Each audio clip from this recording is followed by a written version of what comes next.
this week, huh? I'm excited. I've been anxiously waiting. All right. Just a little tired. Yeah, you always have. That is not the truth. When I seen you last week, you was like you was ready to fall asleep. A bad over hour. There go Mike. It's about look like I'm ready to fall asleep. I mean, after an hour. Wow. Welcome everyone to the Quiet Room. As where you know, as long as there are women present, the room is never quiet. Never quiet. Amen. Preach. All right, you guys. Today, our topic, we are speaking on depression. But before we do that, we're going to go ahead and introduce the panel that are coming to you guys today. And we're going to start with Mr. Jerry over here on the end. Well, I'm a simple person. As you said, my name is Jerry. I'm originally from Memphis. I've been living in Dallas, Texas for about 10 years now. Did I say 10 years last week? Yeah. Okay. Okay. It's still 10 years, so I'm still here. So that's pretty much it. I'm just a hardworking person, trying to find a new hustle every day. All right. My name is Lonnie. I am originally from Illinois, and I've been in Dallas for approximately 9 years. And I am in the nursing field. I've been in the nursing field for almost 20 years now, and I'm a pediatric nurse, mother, and fiance. Cool. I like that. Mother and fiance. You get married? Okay, hello, I'm Mike Henderson. I'm a native Texan, so I've been here pretty much all my life, with the exception of like 10 years that served close in the military. Military veteran, owner of Artworks Entertainment, the wonderful people that let you come on the show right here. For the folks over here as well too. Father, soon to be husband. That's so cute. I know. That's so That cute. is. I saw a tear for that. I saw a tear for that July. Mike gave that beard a white boy. Yeah, I'm about to get married. Mike, you got that radio boy, that slow jam boy. That's a lack of water. All right. Hello, I'm Anthony. I'm from Funky Town, Fort Worth, Texas. Just in case you don't know what that is. It represents 817. He said 817. we don't even use 817 anymore. That's right. So now I'm 682 now. You're right. I'm 682 now. T-Mobile. I am a musician. I have some projects that we're working on with Tisha Stratford. She's a singer of Fred Hammond, so we got some projects. Yes, we will. And then I'm working on a solo song as well. Mike don't know it, but Mike will do a video for me, so he don't know it yet. Just keep that secret. Yeah. So I'm Anthony, just glad to be here. And you guys, of course, you probably already know who I am. I am Teddy J. Jones, the diva doll of A Diva's Perspective, A Gentleman's Point of View. I am also the founder of the Quiet Room, where we have decided that men and women can come together and we can discuss deep thoughts, situations, topics, without there ever being a male bashing, woman bashing argument or anything like that. Now, that doesn't mean we don't disagree, but we agree to disagree. And really just bringing it to you guys to let you guys know that we are better together than we are apart. So, before we get started, I'm going to send a shout out to Trish. Hey, Trish! We love you, Trish. I hope you're having fun in Vegas. She's with her sister, you guys. So. Bring me back some dice. I want to shot your ass. I'm just saying. It's Vegas. Or maybe even some cash. When they won't buy you doing this, just keep walking. Yeah. Just keep walking. Don't let the exotic cars trap. Right. Well, I want to say hi to a few people who are on live. I want to say hi to my sister Sybil. Hey, Sybil. Hey, Sybil. Hey, Nika. Sybil.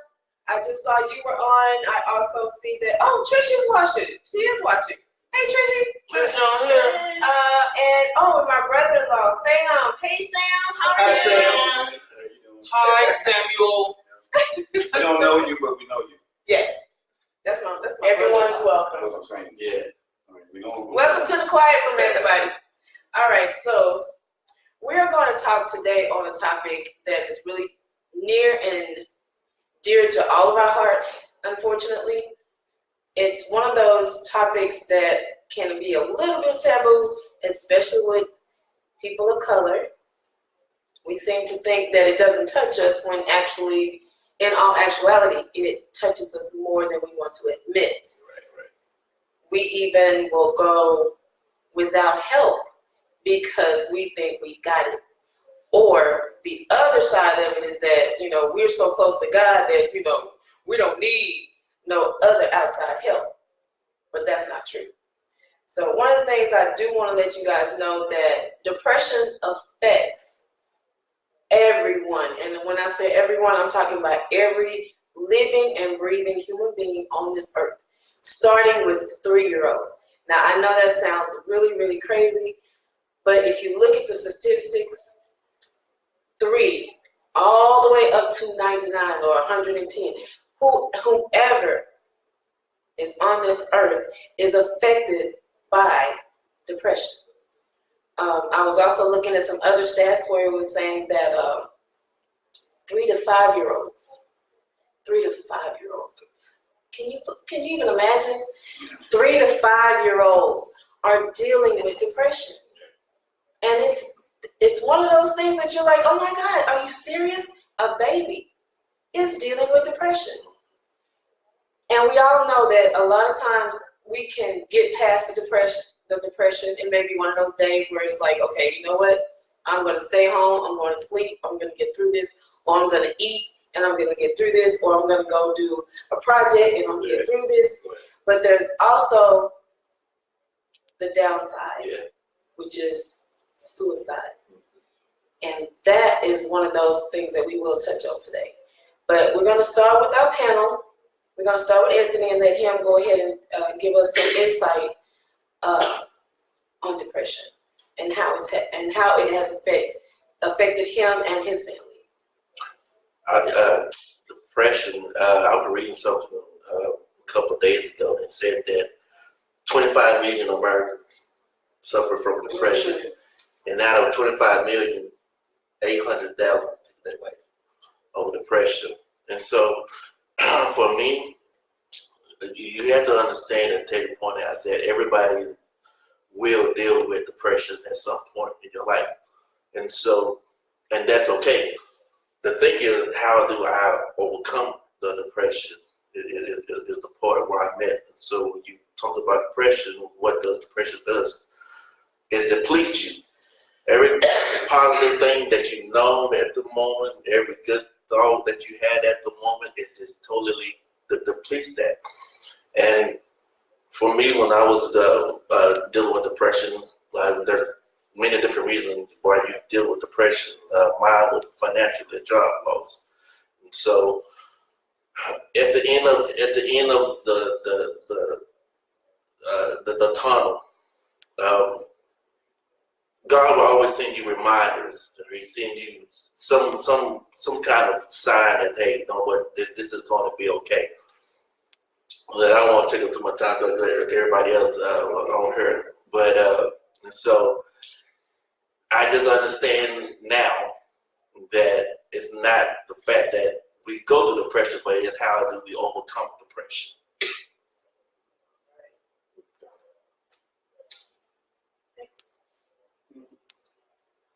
And I think about that, I think about some of the events that triggered in my life as well too. Like, it's always like, definitely, like it's a form of trauma, and it affects you at a level a lot deeper than most people can probably imagine. A lot of people are generally upbeat, happy, confident, things like this as well, though.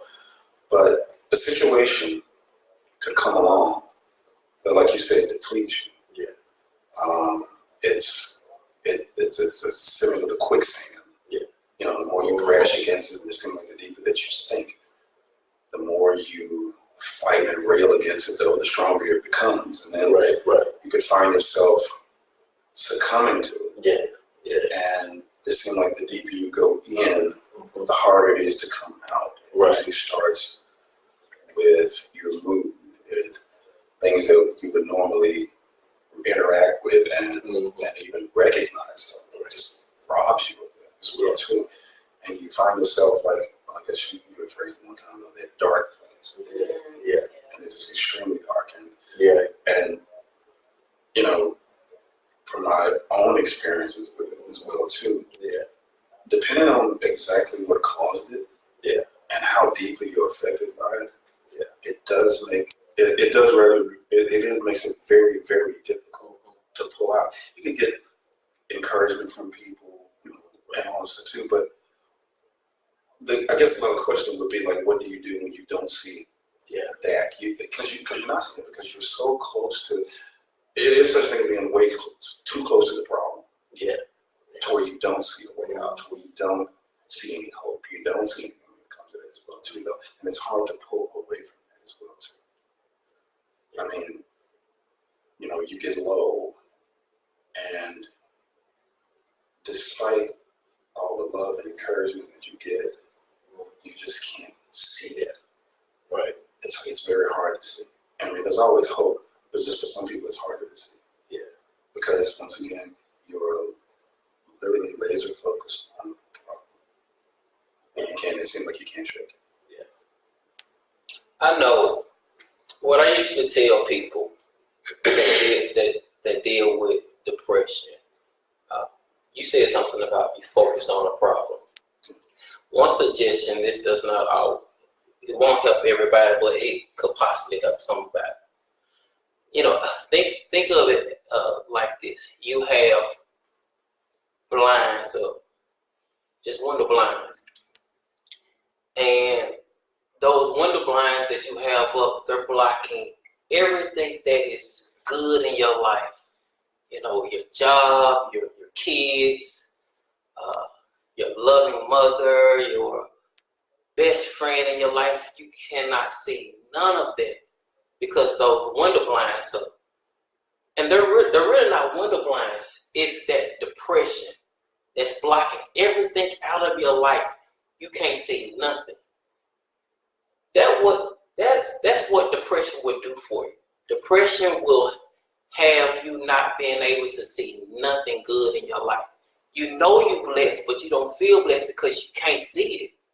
Because that depression is just blocking everything. Yeah, that's the thing. Whatever that issue is, whatever the problem is, that's pretty much blanket. Right? It is completely covered you as well too. Like it's almost like you're covered in this big black canopy. And everything and everybody on the outside is trying to break through it as well too, though. You can see them knocking, you can feel the vibration of what they're trying to do, though, but you just can't get out. So I want to let's get this line quick. Okay. Well, I won't say necessarily a medical opinion. Me, myself personally, I have been in different situations dealing with depression.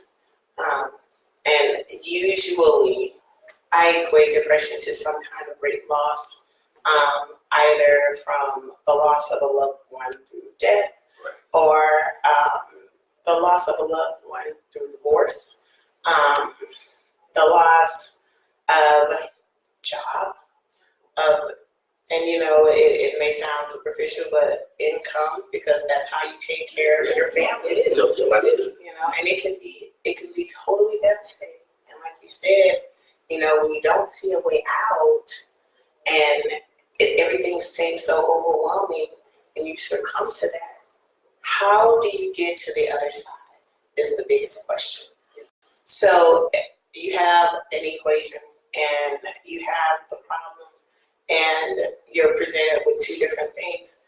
And out of those factors, what's going to equal the actual product or the actual solution? Right.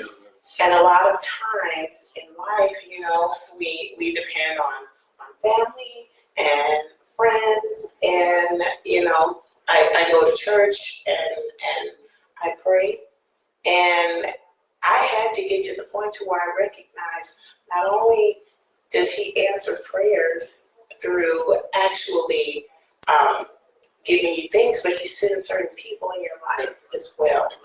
And when He sends certain people in your life, you know, a lot of times we don't see the professional side as accepted, you know, and what I'm talking about is a professional counselor, a psychiatrist, you know, because, and the thing that they are actually offering is not just a couch to listen to you, because family and friends can listen to you, but they're offering tools to actually help you get to the other side of the equation.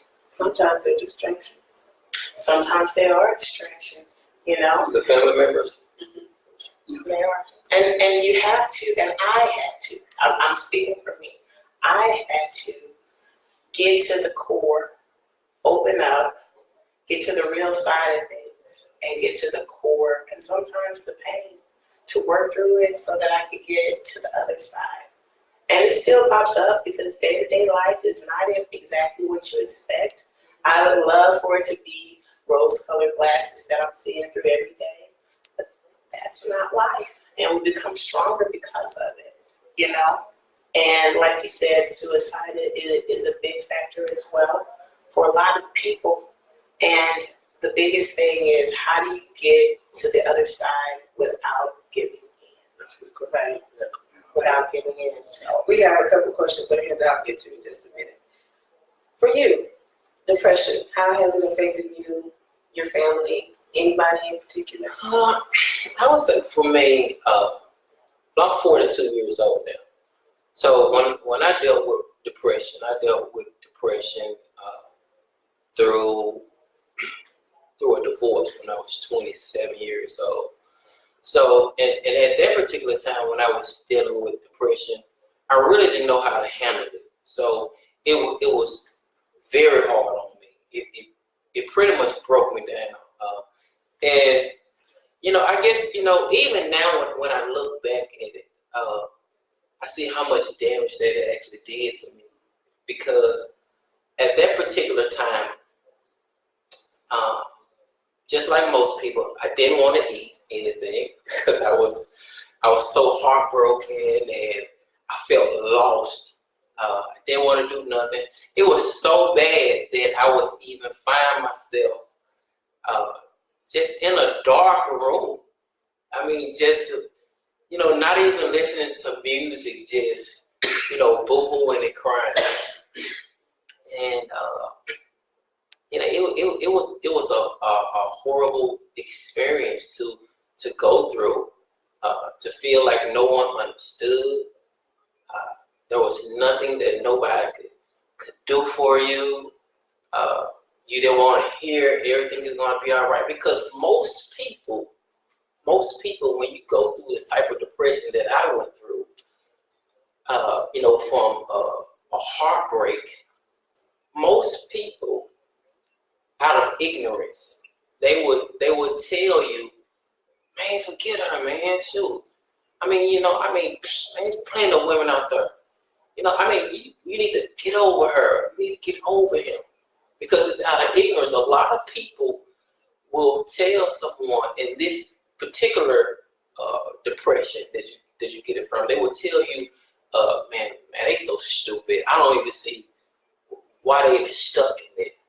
Because they feel like you stupid because you just cannot get over someone. You know, but it's a hard depression to deal with. And I mean, that key when you ask, how do you get to the other side? There's really no one thing what a person can do to come out of depression, because everybody's going to come out of depression different ways. That's true. And unfortunately, we know some people are not going to come out of depression. But I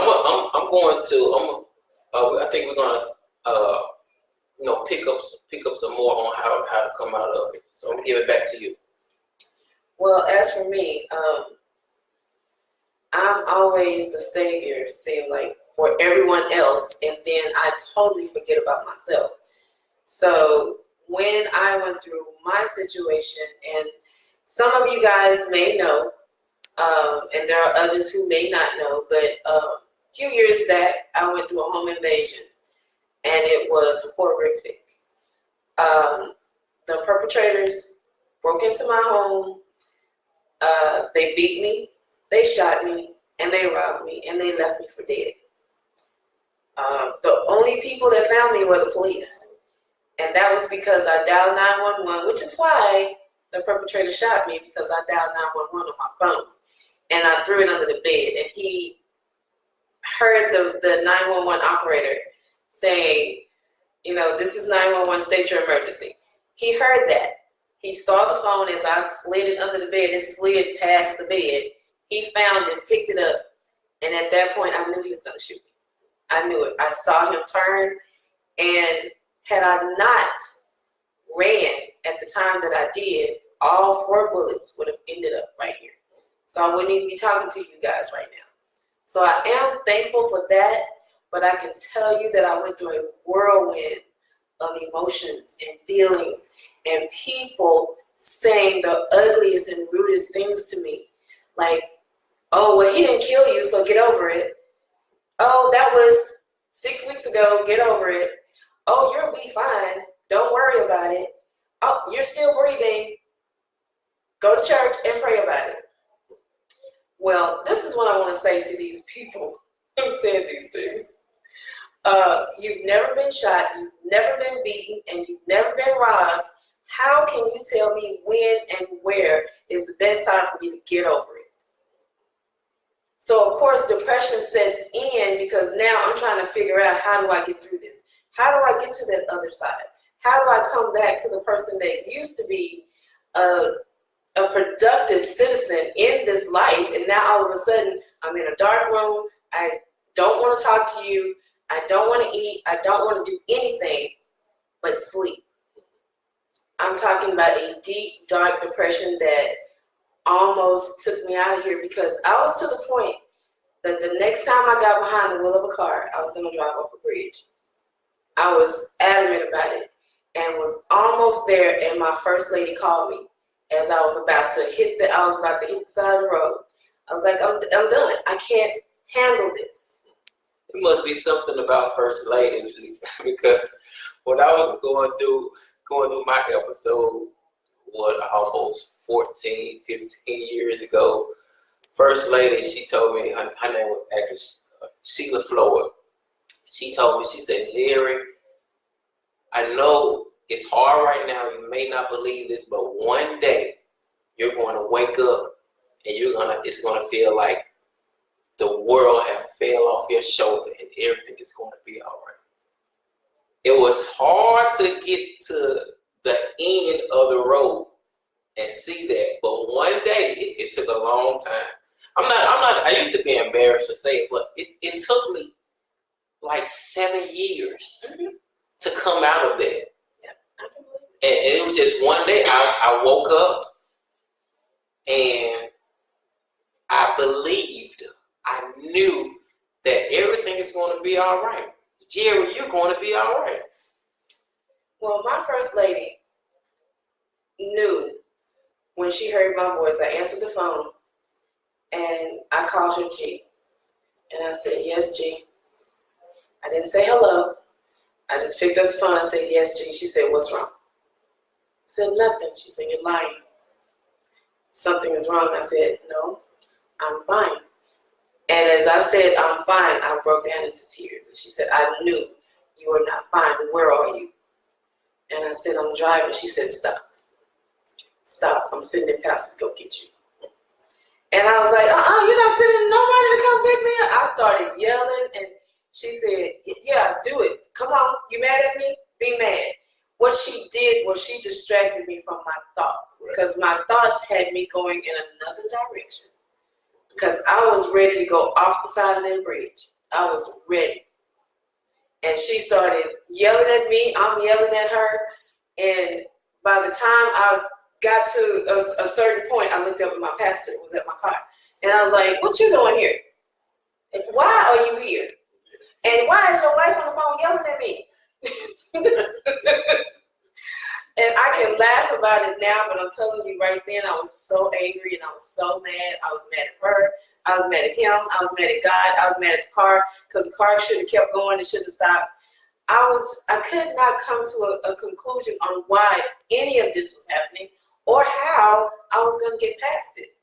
So with that being said, I have a listener or a viewer who asked the question, and his name is Terrence James. First of all, he said, even with my depression, I realize my blessings, because my blessings carry me through my depression. He also said, and I applaud you, Terrence, for being so transparent.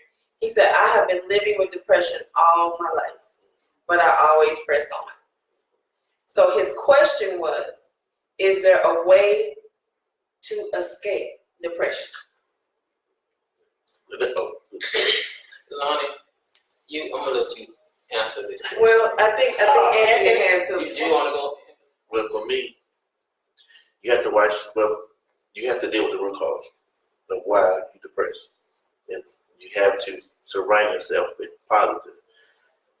It's like what you feed in your spirit. Like when I was going through, I had to listen to affirmations in the morning, on the way to work, when I got home, when I got to bed. So I just fed myself with so much positive that eventually all of the negative stuff was depleted out. And so that would work for me. Okay.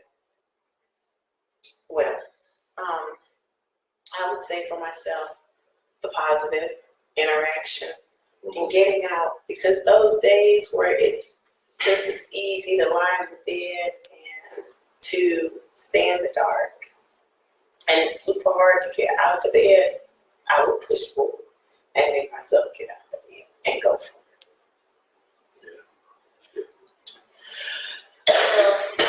I'm gonna tell Terrence this, because to be honest with you, Terrence, there's no way to escape depression, especially when you're dealing with things that are not of the normality of your life. And that's what I kept telling the therapist, the one that I tried to see. And I tried to see several, but they were very condescending. They would always ask me crazy questions that made absolutely no sense to me, like, how does this make you feel? The next time one asked me that question, got a bottle of water thrown at me. Because that's kind of a given. You don't even have to ask that question to know how I'm feeling. I'm sitting in your office. If I'm sitting in your office, you already know how I'm feeling. So now it's time for us to get to the bottom of those feelings. And I kept telling them I needed some normalcy in my life. They're not getting the fact that I'm nowhere near normal at this point. I have been shot. I have been beaten beyond recognition. And you're gonna ask me, how does it feel? How crazy is that? Do you think she asked you how it make you feel to give you another follow-up question to try to get to the root of the problem? No. That is if you've ever taken psychology, and I have a degree in psychology, that is a question in order to slow down the person when they're speaking. It is a question that's thrown out there so that all of a sudden you have to start thinking about how does it make you feel. But if you're an educated person, you already know that. That's not what you should ask me. I'm not a textbook patient. Now, I am the patient sitting here with the problem. Now, I do have another question for you. Do you think you hurt yourself because you, in your mind, when I'm just listening to you, in your mind, you were not able to get help because I already know this? See, because that's essentially what you're saying. No, That's not helping me. No, You're not telling me it's nothing not that I know. helping. See, you have to understand from a medical standpoint, Mhm. when we deal with the patient, put it like this, we have all 5 of us have cancer. Right. My textbook says the first thing I should do is diagnose the cancer, right? Okay, what if your cancer is on your arm and it's about this big? I have. Her cancer is hidden. It's in her lungs. His cancer is on his foot. My cancer is all over my body. Okay. His cancer, we ain't figured out where it is yet. It's somewhere on him. Okay. I cannot go. That's not the first thing I'm going to do for these right here. But yours, I can do you like that because your cancer is sitting right here. So I'm going to go over, I'm going to measure it. I'm going to see what it looks like. I'm going to see what it feels like, if it's hot, if it's cold. If the last time you was here didn't have veins going through it or whatever. I can diagnose yours right then. But hers, we need to get her in here and start giving her some medication right now. And then we're going to go in and see how much is metastasized and see where it is. Right. You cannot cookie cut somebody's therapy. You can't treat everybody the same. So that was my point to my therapist. You can't treat me like a textbook. You need to sit down and you need to talk to me because I'm feeling like I'm walking through Jell-O. I'm talking some well-made Jell-O. Y'all know that Jell-O that you got at the hospital. Right. It's so hard you can do this. And you keep slipping and sliding. You just can't grip on Exactly. anything. And then if you're in the middle of it, you just work back and You're not forth. going anywhere. So I'm needing to tell her this, and she's stuck on what's next in the textbook. No, But you Teddy, need to talk to me. You need to talk to me and find out what the issue is. but Teddy, That's not she was talking to you, No, Teddy. she was not. No, she wasn't. No, she wasn't. Well, She was talking. I wasn't there, so But that's what I'm saying. No, I can only base my thoughts off of what you tell. but that's what I'm saying. If I'm telling you that that's a textbook, I mean, literally, if you open up a psychology book and they start telling you how to talk to a patient, one of those is, how does that make you feel? No, that's amazing because you say you study psychology, and you know, my question is, when you are a psychologist, when the psychologists need therapy, where do they go to? Because Another psychologist. You can't go. You can't. you treat went to yourself. another one, but you said that one did not help you. No. Right, that's my point. No, you way off the subject there. That has nothing to do with it. It's Terrence. Terrence. Because I was a cop for 6 years. And I remember like answering the call with a woman that was barricaded in her room, which had to be suffering from the worst case of postpartum depression I've ever seen in my life. Wow. She had a knife. I made sure that everybody else was safe, so she made entry to the room. And just for safety, I had her at gunpoint, but it was about the idea of actually talking her down. Yeah. But I saw the knife, and it got to a point to where she was pretty much checked out. Mentally. Mentally pretty much checked out. Checked out as well. Tell me she heard me. She kind of acknowledged my presence, but it seemed like nothing was getting through. And I'm looking at this whole situation like that. And this is kind of like also something for other people that know people that are actually suffering from depression. And I'm hoping that they never have a situation that extreme. But think of it like this. She's brandishing a weapon. So there's a real good chance that one of two things is going to happen. She's either going to come at me or she's going to hurt herself. She has gotten to that point. I don't understand, like, how do you change that? There's only really one clear answer that could work, but a lot of people really don't employ it. I know it's going to sound weird, but it's time. Right there. Time. And I look at it as time because I think about my own situation that I've had to deal with as well. Time's the problem, but time is also the solution. Yeah. Time's a problem because That's a tweet. in if you make any money off that, I won't. The reason why I say time's a problem is because to them it's immediate. Right. They're trapped in it right there. They're actually caught in that moment right there. So for that moment, they're frozen. They can't go left, right, up, down, doesn't matter.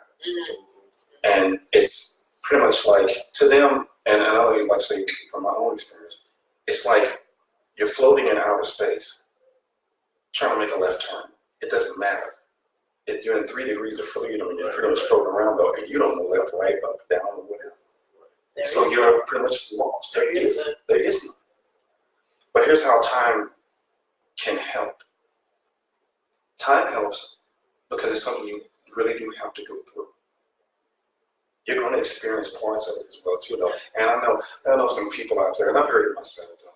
People saying that, well, I can't do, you can do this, you can do that, though. You have to be stronger than this and stronger than that, though. No. The right situation can bring the strongest man to his knees. Right.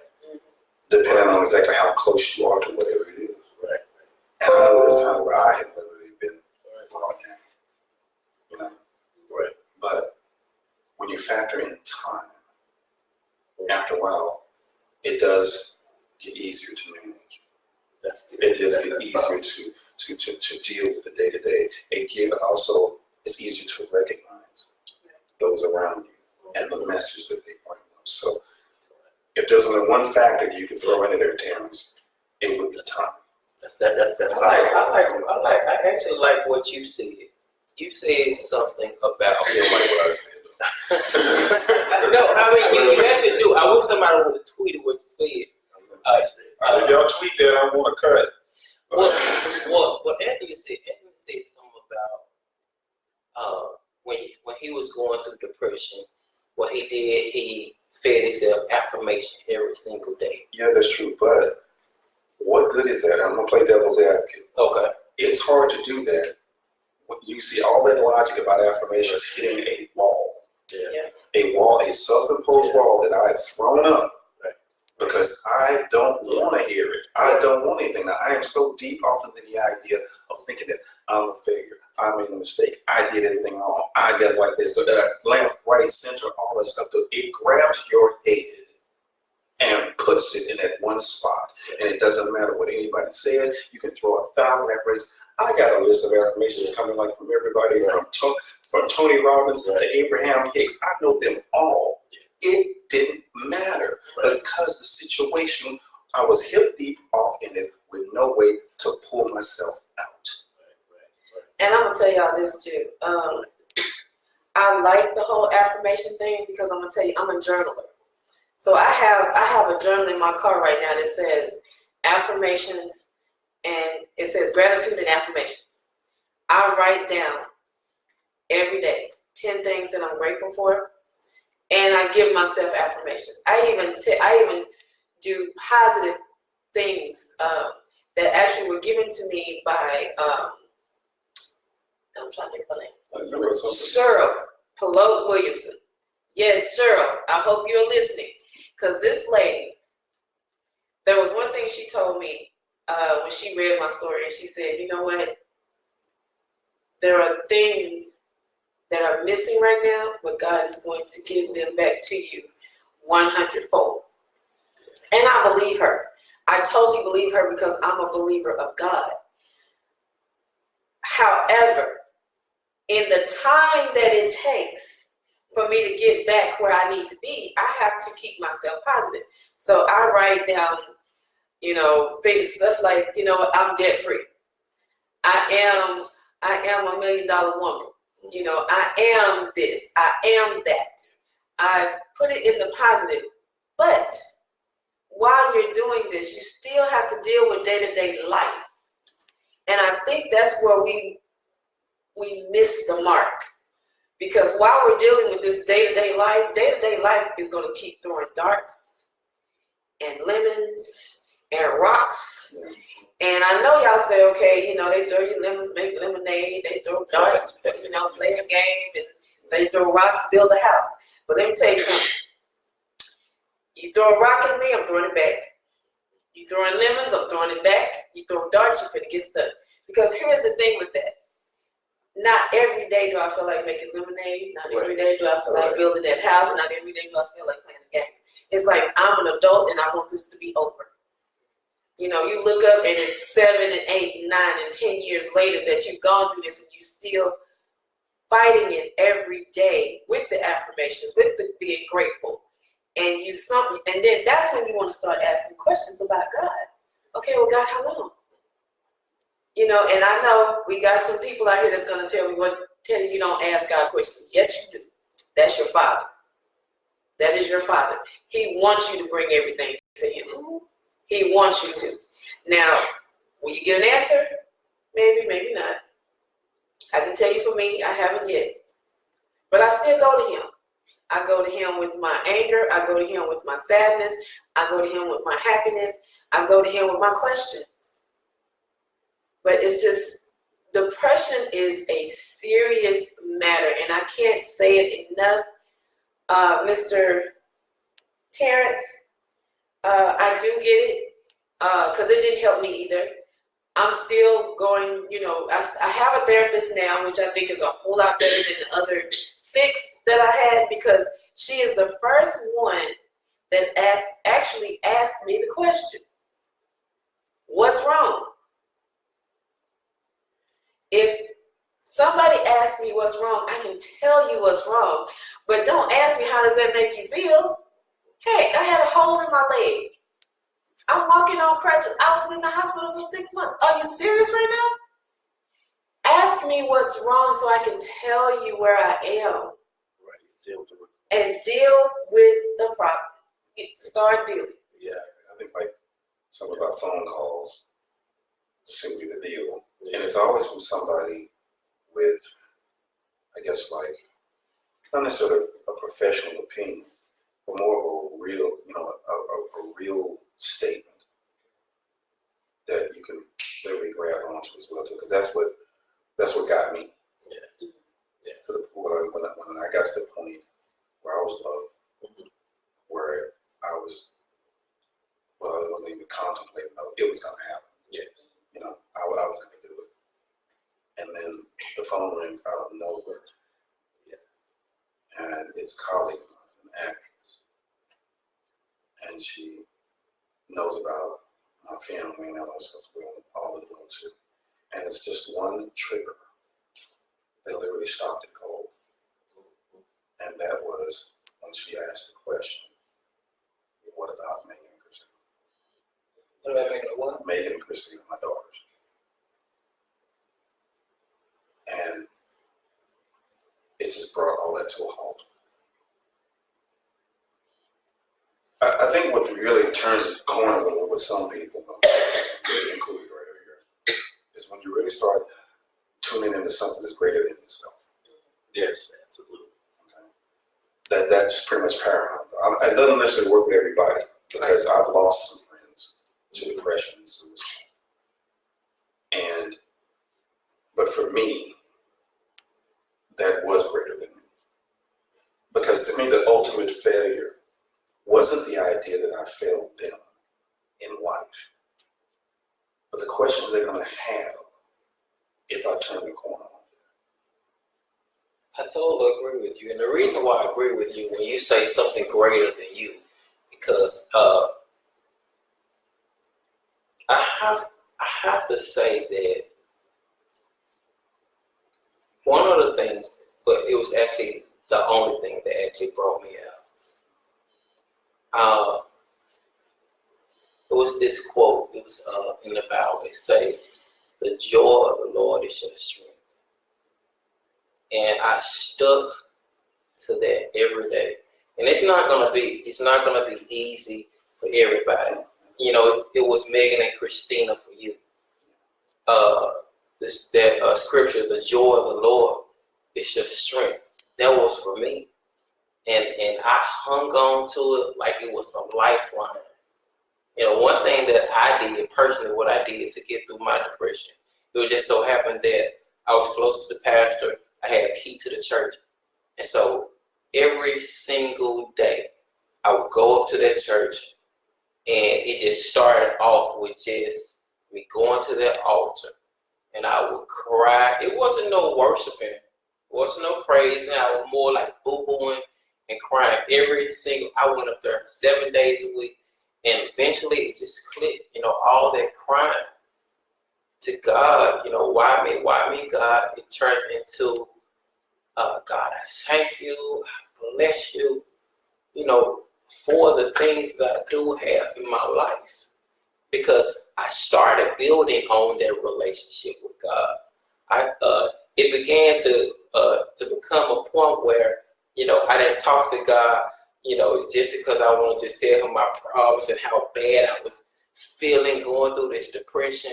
But then when I started building on that relationship, when I got that feeling of dependence, that I really can depend on this God that people talk about. And when I really got to know him, I can use, for example, Christina. If she have any type of problems in the world, she know her dad is gonna take care of her. She know that she's gonna be all right. She knows she's not gonna have to depend on nothing. She know daddy got my back. That's how kids feel. And when I got that relationship, really got that relationship with God, that dependence that I can lean on God for my issues, that's how I started feeling when you compare a child to a father. See, look what happened with that. You took the requisite time to make that happen. It took time. A lot of people don't. They honestly don't. A lot of people don't. Right. Everybody's not gonna have keys to the church. Yeah. And not everybody's gonna wind up as you. Unfortunately, not everybody's gonna actually see the way out. They're not gonna be able to turn the corner. And that's why, it's essential for people who recognize that to try to do their best to help them. You're not going to solve the problem overnight, though. It's pretty much just like you said. It's not cookie cutter at all. It's not. And so we have to kind of gauge it according to that person. The person is vastly different from his, from hers, from yours. Because there are different set of circumstances that she started off as well too, though. But and sometimes it's hard to see. There were times it was hard for me to see anything like anybody. The only thing I wanted was the pain to stop. That's it.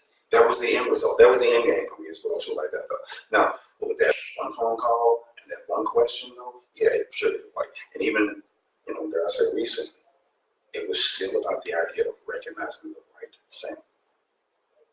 And fortunately for me, I did go to church like a son.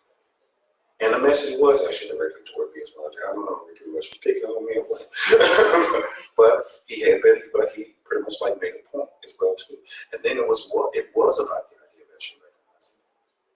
And the message kind of came back, it kind of boomeranged back to me as well too. Things that you said, things that my mom said, things that my friends said. Confirmation.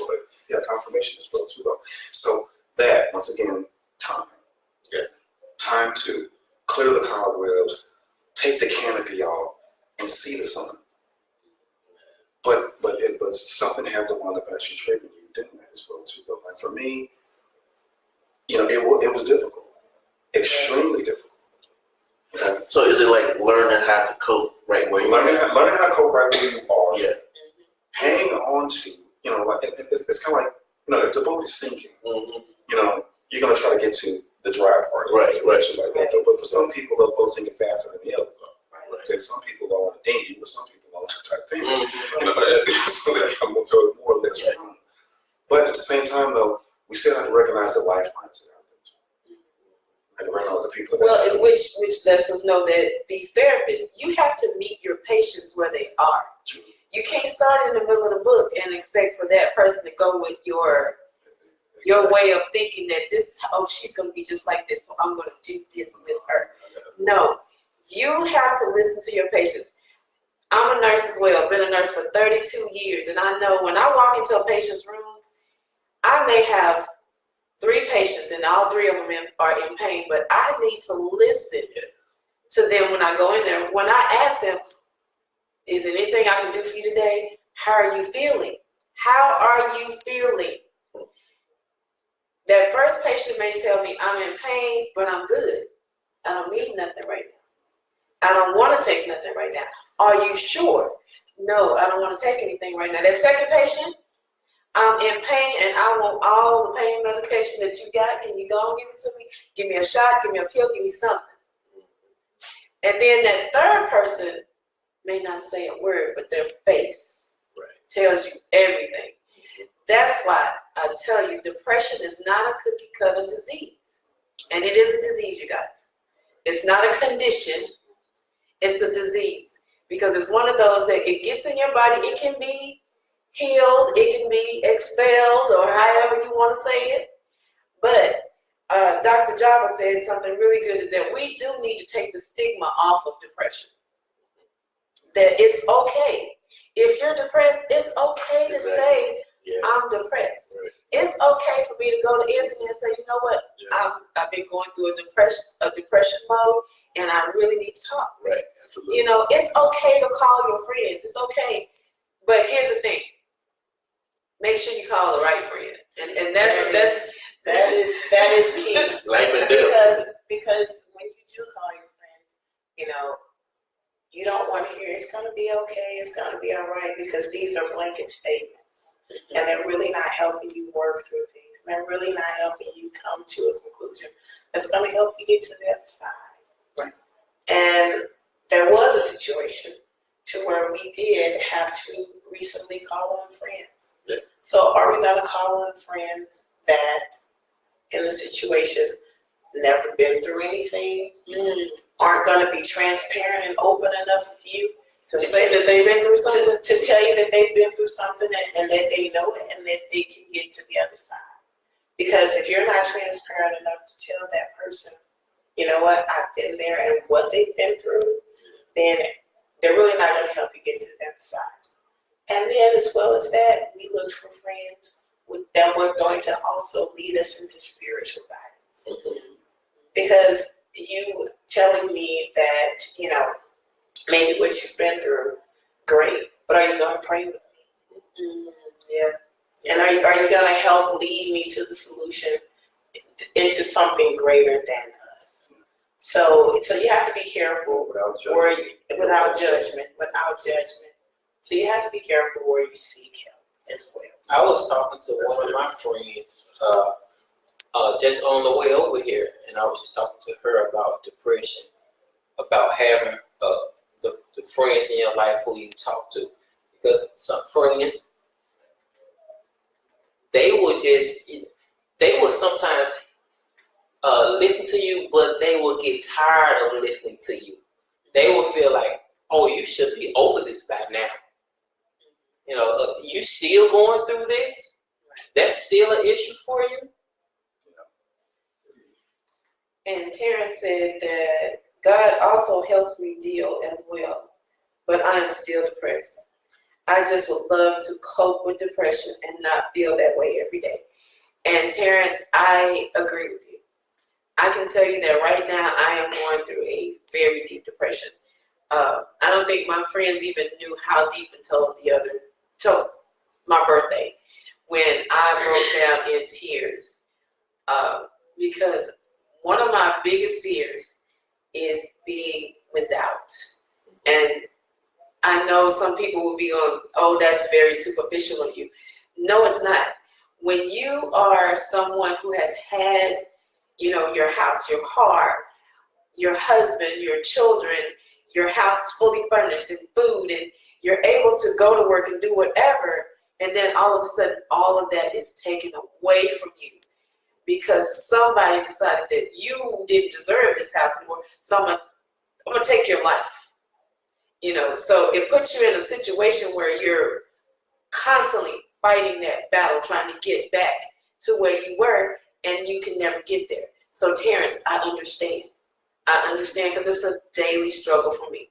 There are times that I have gotten up and I have cried myself all the way through the shower, all the way to getting dressed, all the way to the car, all the way to the parking lot of my job. And then I have to wipe my face and go in and be the bubbly Teddy. Hey, good morning, everybody. Because they know Teddy gonna come in and she's gonna be hollering good morning to everybody.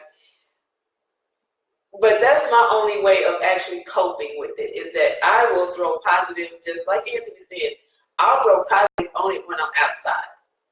When I'm inside, I throw positive on it, but I also ask questions because now I'm still dealing with this and I'm alone right now.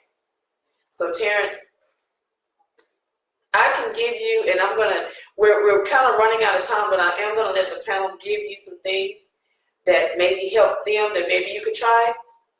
I can tell you for me that constantly believing that next day is gonna be all right.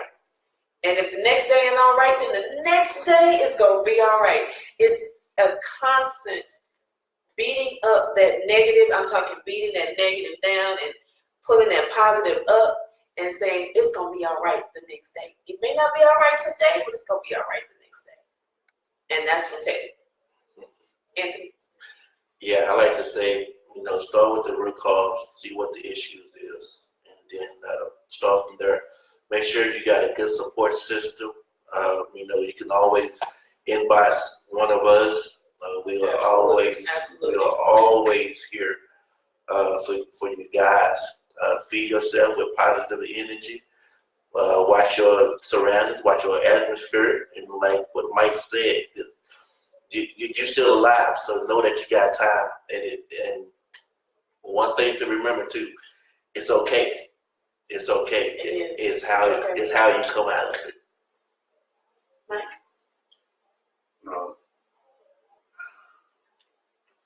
I would caution everybody to do one thing if you can definitely. If you can't, there's an alternative to as well too, and that is if you have people in your life that really care about you, surround yourself with them. No man's an island, and this is what I cling on to as well too, because I've had that tendency, the idea of just becoming an island amongst myself. No man is an island as well too. And there is strength in those others around you. Yes. Whether directly or indirectly, or hopefully you can get as much direct positive energy from them as well too, because you can use that shoulder to cry on, you can use that hand to hold, you can use that pat on the back, you can use that little affirmation. If you can't muster it yourself, but you can get it from other sources as well too. So you have family, you have friends, and you're not ashamed of actually sharing when it comes out of that delay. Bring them into the fold. Yeah. They can actually help you with it as well too. They do wonders for me. Yes. Ms. Lonnie? I would say that kind of to piggyback off of Teddy as well as Anthony. Even when you seem like you're at your lowest, there are different people, different sources. There's always more than one way. Yeah. You have to feed into more than just, because when I get up in the morning, I listen to gospel music. It gets me in the right mindset. I pray. I try to exercise as much as I can, because that stress, that positive energy, it kind of the catecholamines, all of the endorphins, the natural release of some of that negative energy helps as well. There are so many different resources that I try to tap into on a daily to try to help me process the small things as well as the big things. I write in my journal as well as you said. Also, with writing in the journal, the good things, the positive things, the negative things, if there's something that seems tremendous, I write it down. And I was taught to, through counseling, traumatic things that may appear, I write it down and I try to release it. I'll tear that up and try to release that negative energy, because just as positive things are going to come, negative things are going to come. And you have to learn how to release that, because if you hold on to that negative energy, sometimes that can consume you as well. It can eat you up. As well as talking to friends and family that I know are going to listen. Right. If I call and I reach out to you and you have a open ear, that's fine. But if you're always busy and you don't have time to hear it, then that's fine as well. But you lean on your pastor, I lean on friends who may have been through the same situation. I'll lean on my fiance, you know, and through time, and you always said time and circumstance is going to show you the way, you know. And so through time, you know, and circumstance, day by day, you know, I try to wake up with a different perspective. And every day is going to be a different day, but I try to make it a positive day. Yeah. Correct. Jared, you got some materials? Well, I have to go back to what helped me.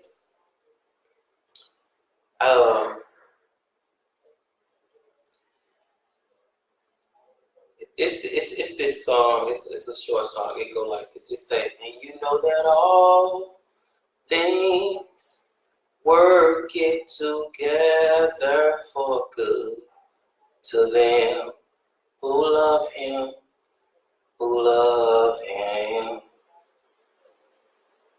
For me, I always go back to God. I mean, that's the everything. I always go back to God. And it's a lot of times it's easy for us to say, well, just pray. I don't know how to pray. It seems like praying isn't working. Go back to what Mike said, it takes time. Don't take it for granted. Don't take it for granted what God can do for you. Don't take it for granted what God already did for you. And the last thing, you know, this small thing, it's not anything deep. It's something that we all have heard. Get in a mirror. Look at yourself. Look at yourself. Get in a mirror. And whatever you want to happen for you, you tell yourself that. I used to get in the mirror all the time. I'm a man of God. I'm a great father. I'm loving. I am successful. You look at yourself and you tell yourself that enough over and over again, the way the universe works, you're gonna hear it so much, you're gonna start believing it. It's a scripture in the Bible that talk about that anyway. You hear it enough, you will start believing it. Get in the mirror. That's what I would say. And declare whatever you want in your life. Say it to yourself in that mirror. All right, you guys, we ran over a little time because this was actually a very, like I said, a subject that was kind of eating at all of us because we're all dealing with depression. So I wanted to tell to our viewers, listeners, our inboxes are open. Anthony Alex, Teddy J. Jones, Michael Henderson, Lonnie Muhammad. She can tell y'all her real name, her first name, because I don't want to butcher it. Lontiette. Isn't that cute? I just love that. And then, of course, Jerry, he has 5 names. Alphabet. But Jerry's, his inbox is also open. So you guys, please, please, please, please, before you decide to do something that will hurt your family, hurt yourself, endanger others, whatever the case may be, please, please, please, if there is no one for you to go to other than us, we welcome you. We are welcoming that. And we will visit this subject again because it is one of those that we need probably about 2 hours to talk about depression and the symptoms and the things that are caused by it, because a lot of people don't understand when they're actually depressed. You can be hungry all the time and you're just constantly eating. That's a form of depression. You know, there's other things that can cause depression or cause symptoms of depression. You know, you're sleeping a lot. Yeah. You know, you're missing work, or you're at work and you're constantly daydreaming. You can't seem to focus. You know, this topic is so broad that I'm serious, you guys, we can talk about this for at least 2 hours or more. And it isn't so much about the idea of just sharing stories like that. It's about the idea of putting measures in place that could prevent things like that from happening as well. Right. And one of the strongest weapons that we have with that is knowledge across the board. Yes. You know it within yourself, somebody that you know, and hey, you could probably truly actually like help someone. And that was one of the main reasons why we actually put this on as well too. So I want to add one more thing too. of course. Vitamins are very helpful too. Vitamin B12. Yes, Yes. very helpful. Actually, Natural. all your Yes. vitamins are very, very helpful because we have to keep a healthy environment in the vessel. Yes, yes, And B12 is a number one because it's energy. It yes. helps regulate the hormones. It Yes. helps everything. So yes, Terrence, get you some B12. Yes. That'll help. And if nothing else, inbox. Yeah. Inbox Mike Yeah. or Teddy or Lonnie or Jerry or Anthony. Okay?